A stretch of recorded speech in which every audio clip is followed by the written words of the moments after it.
Finally, we're together. I mean, together, like, it's us. I want you to know how special you are to me. I just feel so alive when I look at you. You know, I see things now that I didn't see before. I have a sense of clarity and purpose.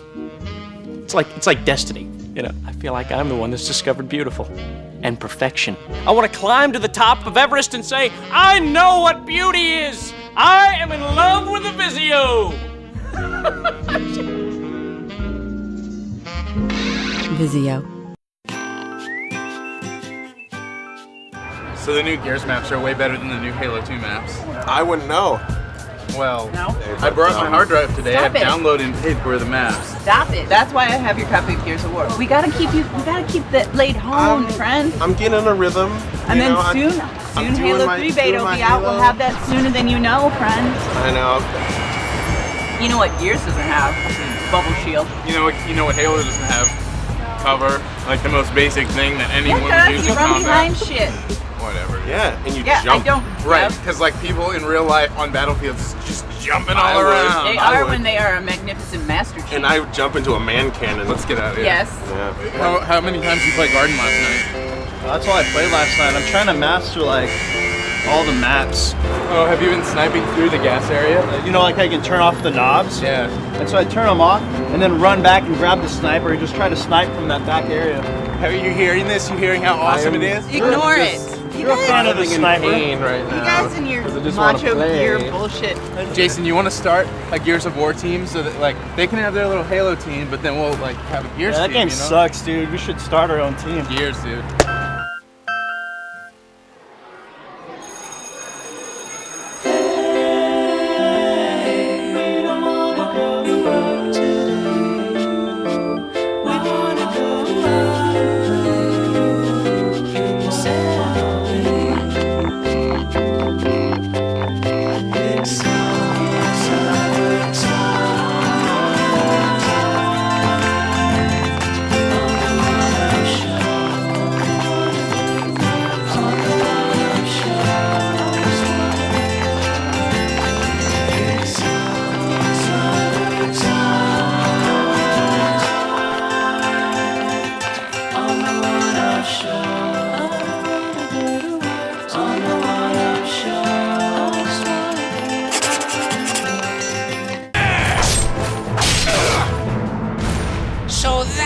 This is one of those games that I think people really need to play to appreciate. It's probably not going to play to the masses, but people who are really into just beautiful games, people who are into detailed, involved RPGs, really need to check it out. And I feel like it's one of those games that in 5 years is going to be like through the roof for the second, the aftermarket value.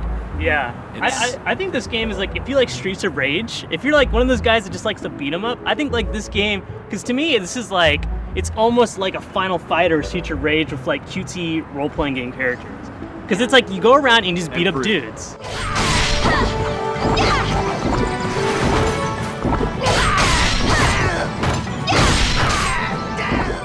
It's going to spoil me for every other like 2D platformer ever. Yeah. Because now that I've seen what people can do if they really invest the time and expertise and money into making a beautiful 2D game, like just simple 16-bit sprites aren't going to cut it anymore. I mean, yeah, they're nice, but this is nicer. I almost feel like it is to PlayStation 2 what Symphony of the Night was to PlayStation, which is this beautiful, detailed, hand-drawn 2D game that just exceeds what you expect from the system. And on top of that, it seems like it's a simple game, but there's this underlying depth that kind of catches you by surprise. Or maybe a little too much depth. I'm kind of out of my element with it.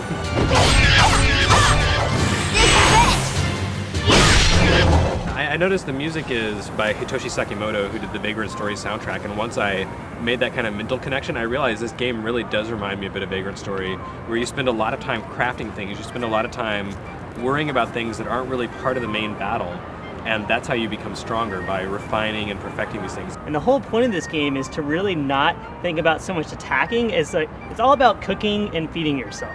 Yeah, so you love the cooking too. I love the cooking because at one point in the game you actually open up a cafe and a restaurant and you actually acquire these recipes and you collect certain ingredients, and by combining these ingredients you can make yourself like spicy chicken, I don't know, maybe some omelet, some egg on toast.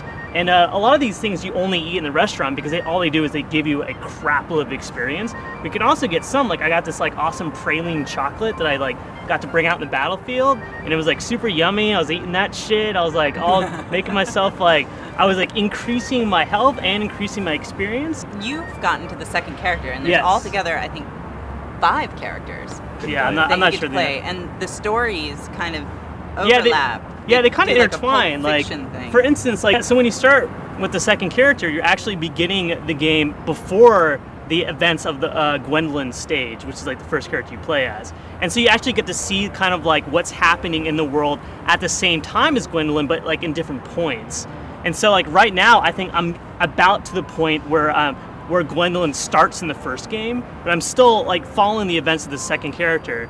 And right now, I mean, the second character plays pretty much the same. I mean, pretty much the same attacks. You know, hold up the Phozon to get. I mean, hold up the sword to get the Phozons.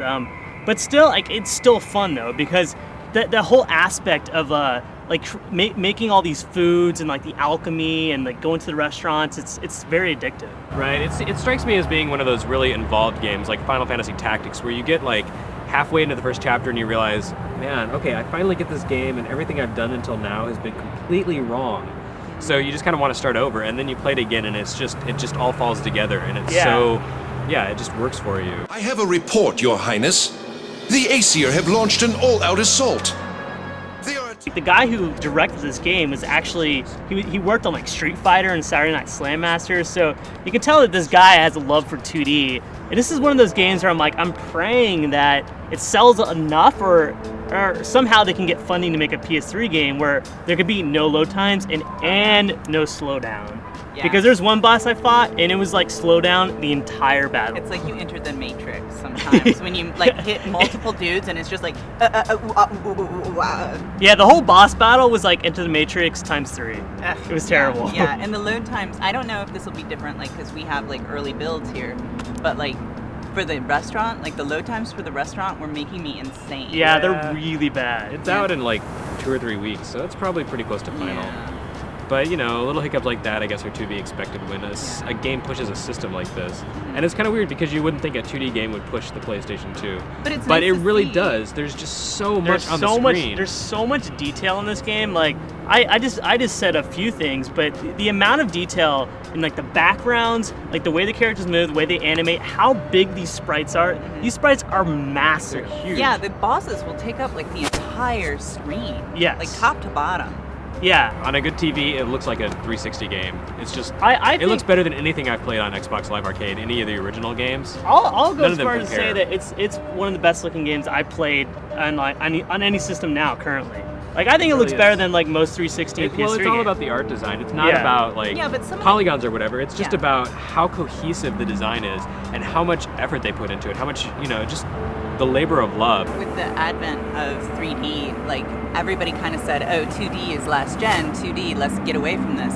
I love it when companies decide, no, actually 2D is still this really viable, you know, way to make your game. And Oh, if yeah. you put that kind of assets and time and effort into 2D, you can get a game like Odin Sphere, and it's And- gorgeous. And I feel like this game wouldn't be as good if it were 3D. Like There's even if no it were way. flat Yeah. and had 3D graphics, you still wouldn't get that same the same amazing feeling of control. Like everything is totally spot on. Like the collisions are perfect. You start moving things into 3D and it gets soft and mushy. It reminds me a lot about you know, an anecdote I heard about the movie Pinocchio, about how it was like the last truly great animated film because there were like 11 layers of film that they shot at once, and it was just so expensive they could never do that again. And I get that same kind of feeling from this game. It's just Yeah. like this great classic work that I think people will look back on in the future and be like, Yeah, you know why? The people who developed this game, the last game they made was like 1997, yeah, I it was think. Princess Crown, wasn't it? Yeah, which And was that like didn't even come to the U.S.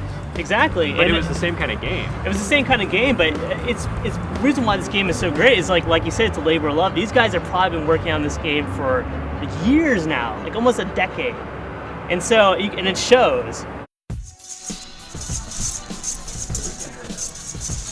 Mark, I hear Final Fantasy music, but kind of flat, kind of off key, Just kind a of little downsampled, coming from your DS. So I'm going to guess that you're playing Revenant Wings. You got it. What do you think? I'm really enjoying it, actually. Like, I expected kind of, as any kind of Final Fantasy spin-off, I kind of expect pretty low things these days. They haven't really given us reason to expect the best. Right, exactly. But I'm like really impressed. Like, it's cool. It takes like a lot of the like Final Fantasy 12 elements and makes it into this little RTS for the DS that really uses the DS. Like the DS is built for RTS. Well, I mean, it runs entirely on the touchscreen. It's Right. basically the only interface. I mean, you can use the buttons a little bit and use the D-pad to move the map around, but yeah, it's just like tap and everything happens that way.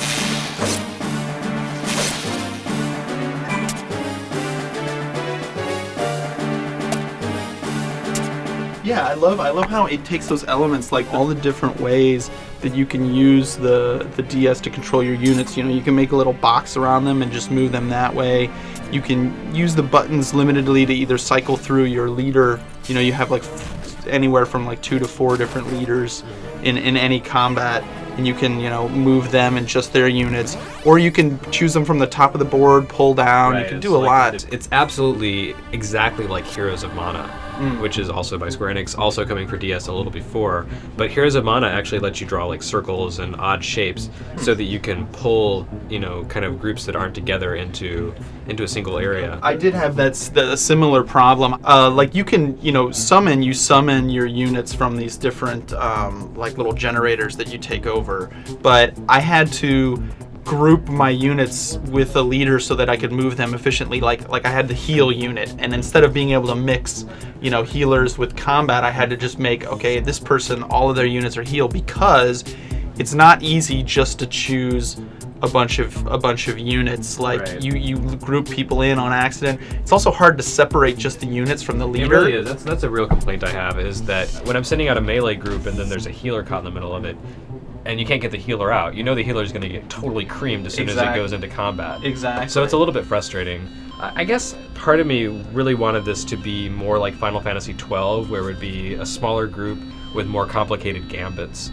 But in this, gambits are basically like a powerful attack that you can use once your meter fills out. Yeah. And your character will keep using it over and over, but in between casting or using their gambit action, their one gambit action, they'll just keep spamming weak attacks. Right. I do like before combat, and this is another great thing of the dual screens. I mean, the dual screen is usually a map, which is also useful because you see where the resources you can mine are and treasures. Yeah, people make fun of DS games that have a map on the second Right. screen, but no, it's so good here because every little detail is on there. Like if you have a fallen party member, you see them as a little star because they've got stars over their head as they fainted. You can see every enemy, you can see every main character, or like every player character. You can see where treasures are. You can see where mineable resources are. It's really, really detailed. And those are cool too, like the mineable resources, because you make your own items and you can even like name them and stuff like that. And those are really like the powerful items. But yeah, the map is useful, and then also like the graphics, like for a DS game, the 3D backgrounds look really good, and all the characters look good, and I they feel like emote. They kind of cheated a little bit because they don't let you rotate the battlefields at all,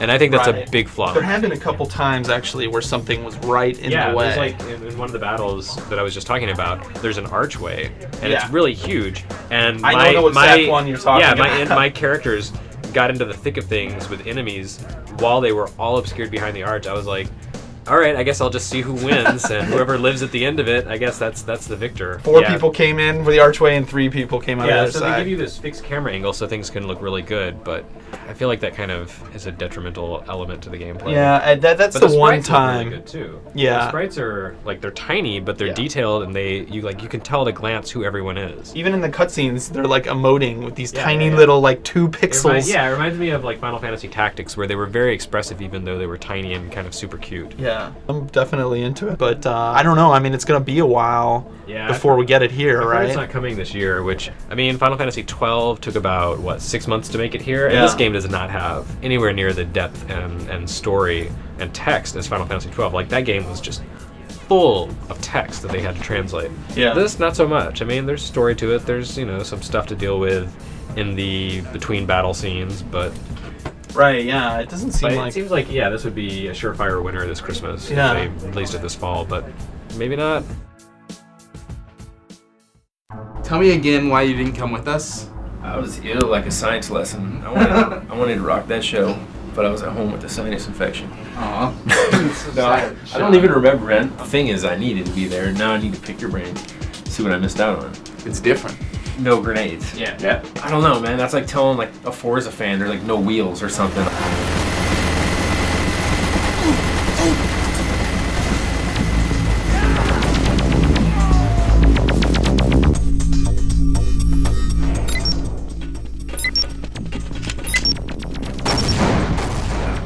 The grenades are often so effective that they were one of the ways that people were winning games.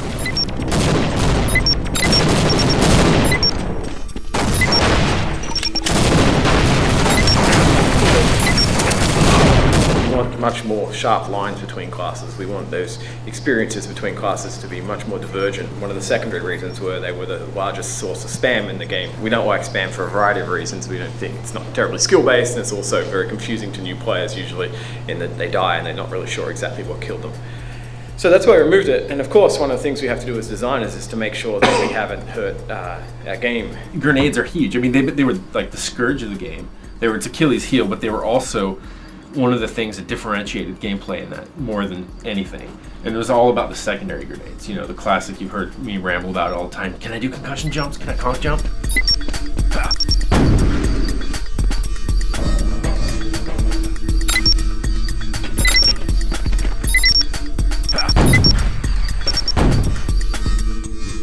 I think there was always a fear that it was going to end up being kind of like the same game as TFC, but with new graphics. Yeah, so I guess I would have been expecting like maybe like new, rebalanced, and like even crazier secondaries. And one of the main things we felt that removing grenades did was remove some decisions from the players. And so we wanted to give you equivalently interesting ones in Team Fortress 2.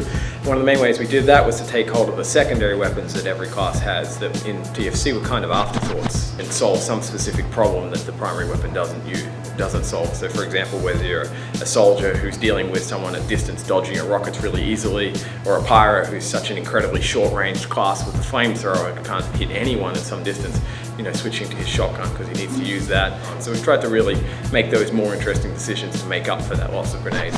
The secondary weapons in this game, not only just like shotguns and that sort of thing, but also the melee weapons, you can actually like do damage with them. So even as a class like a medic, where you are definitely playing like a support role, if you get in a close quarters combat with someone else, you usually can take them down. The things you are given from the get-go, no matter what class you're playing, are just more useful. And before I was wondering how it was going to feel on consoles, whether or not you'd even be able to play a game like Team Fortress. Do they take those out for the console? If you're playing competitively as a soldier, you might come in, you have a grenade charged, you do a rocket jump that does splash damage against an opponent. You might confuse him. While you're in the air, you drop your grenade, which is then primed. It explodes on his head, and then you fire a second rocket on his head. That sort of maneuver seemed like really unlikely, on this. So I just was wondering, because that's the last thing I want to hear is that they made these changes on the PC version because they're making one game for all three platforms. After playing Team Fortress 2, I could definitely see playing that on a 360 controller and having no problem with it. So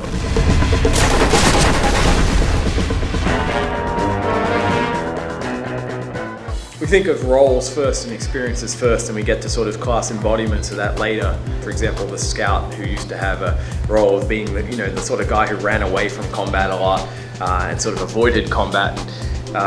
We didn't feel that was terribly successful, and we were toying with this idea of someone whose combat experience was all about movement as opposed to sort of aim. So it's not so much about how well you aim, it's about how well you anticipate other people's aim and avoid it.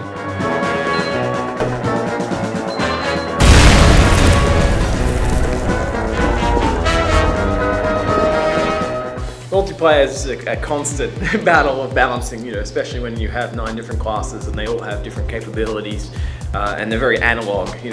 How much should you reward a sentry gun, a great sentry gun placement on the engineer's part versus really good aim on the soldier's part? I think one of the biggest problems is always trying to make sure classes are really distinct which is something we've sort of, I think we're a lot happier with in Team Fortress 2 than we were in, say, older versions of Team Fortress, where, you know, there were sort of classes which blurred over each other a little too much, and so a really skilled player playing this class was better than a beginner guy at this class, or, you know, even an average guy at this class, even though this class is supposed to be the guy that's good at that thing or something. And so trying to solve those kinds of problems were the really tricky ones, I think. This is a game I played in a clan, like, extensively, know it so well. I mean, clearly, your guys' perspective is just as valuable as mine, if not more, to a large segment of our audience. I mean, just like, what's your general impression? I play first-person shooters all the time, but like only single player. Yeah. It's because I feel like I'm just like whenever I go into a multiplayer situation, I'm just like totally floored. Right. So like I was picking up the support role right from the beginning, like the medic, and it's probably analogous to like the same reason I play like a priest in World of Warcraft, because I kind of like being the sideline guy who's helping everyone else, at least while I kind of figure out what's going on.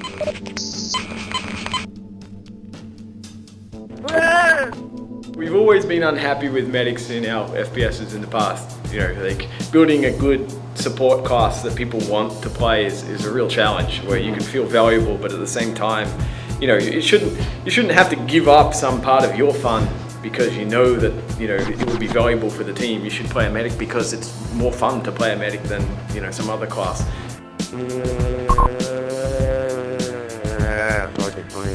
It sounds like this is the biggest class change out of all of them. No ability to infect, you know, can't infect the other, and no concussion jumping. Medic was like easily one of the best offensive classes for that mobility. So like the speed with which you could get in and out of the opponent's base. But so now he's largely a support role in the way that it would make sense for a medic to be.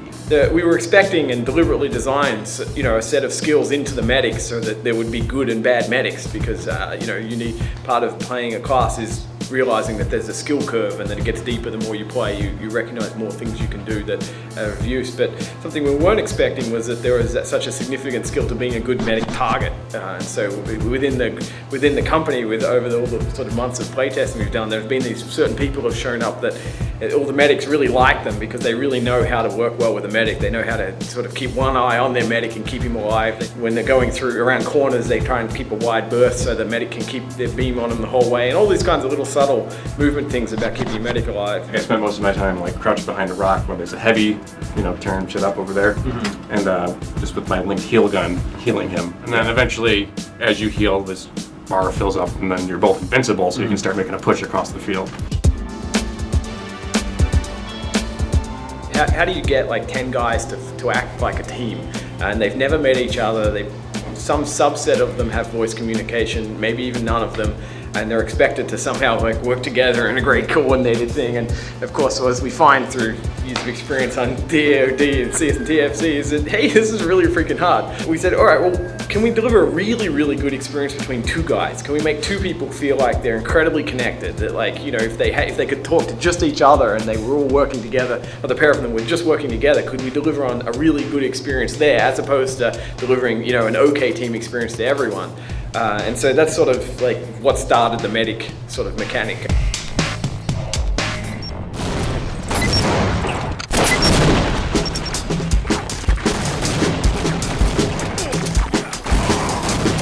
If you play a game of Counter-Strike, there's these euphoric moments where, you know, you happen to kill 3 or 4 guys in a row and you're on top of the world, and then there's these times when, you know, the enemy killed 3 or 4 of you in a row and so on. And one of the things we were unhappy about with Team Fortress Classic was it tended to be a very steady experience. The medic's invulnerability is one of those solutions that came out of that kind of thinking.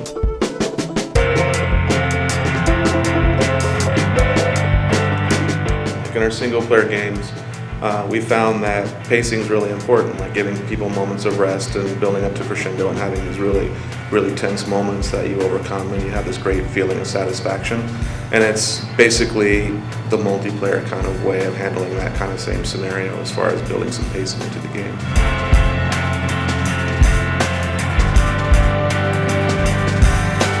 The control point system sort of sets up what's the basic sort of goals for each team, which is someone's attacking and someone's defending. So it sets up that offense and defense thing. The other thing it does is it allows us to sort of use the entire area of a map. And so one of the problems we had with Capture the Flag, for example, is where if you've got this big map and you've got a flag at each end, then the really important parts of the map are the end points. And capture points let us distribute sort of points of interest in multiple areas. At any point you can look down at your HUD and you get a pretty good sense of where the two teams are at. I have an open mind. I'm willing to just be knocked, bowled over by it. And I'm just kind of saying that as, like I said, the guy that's used to certain things, but I want something different too. Say the next iteration of Street Fighter comes out, or Soul Calibur or something, and you find out that they've taken your character and they've like changed like not only like the inputs for some moves, but they've removed some of the moves, but they've added new ones, and it's just like at first it's just you're really resisting. I want to see Valve succeed and show console gamers why they're so cool on PC, but I don't want to see them like turn their back on us. I think the fear was that the game was going to be the same game, and what we've come to learn is that it's not. It's highly different than it was before, and so like even players who played a ton back in the day are gonna have to relearn how to play. The value pack is definitely worth the money. So hopefully console gamers will finally get a real taste of the true Valve experience.